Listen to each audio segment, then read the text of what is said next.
Yeah, because know? we're so visual. We're such visual creatures. If something doesn't manage, he's not cut, he's not hurt, he's fine. Yeah. You know? And we do that with ourselves too. If we go through a breakup, if we, lose a parent, you can push down that shit emotionally because there's nothing physical bleeding out of you. There's no, you can convince yourself that you don't need any sort of medical or psychological attention because you look at yourself in the mirror and you're fine, but something's wrong on the inside. I know. And that's the worst kind of pain.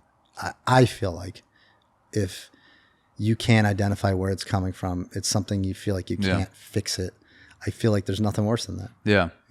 Yeah. There, maybe in the future, there'll be some sort of emotional EMT service where if someone's if there's some sort of aura or signal you could pick up from people that are going to harm themselves, or maybe they just are so emotionally down that they're in a very unstable state. If you could just apply a bandage before they get the help that they need, like, because it takes years and years, like you said, kind of like if someone got shot on the street and you could apply pressure until the real doctors showed up, and then they'd have to sew up the wound and heal it. You maybe talk to that person for 5 minutes, and then maybe that day they don't hurt themselves or they don't kill themselves, and then you never know what that could spiral up into. But the difference between that is like you see a gunshot wound. Okay, I've got to put pressure on the wound. I got to make sure he doesn't bleed out.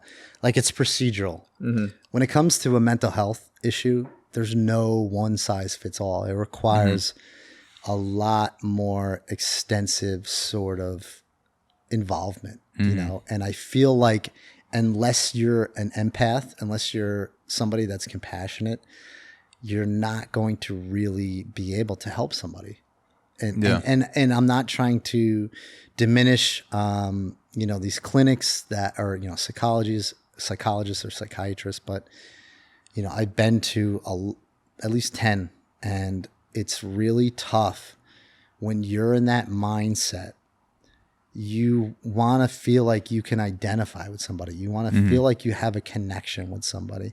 And most of the time, these fuckers are just doing their jobs, and that's what makes it even harder, is because if you don't feel that safe, like if you go back to Maslow's hierarchy of needs, the number one need is that sense of feeling safe. Yeah. Or it might even be the second one, but it's like that the physiological, you need the water, you need food, but the second one is that safety, that shelter.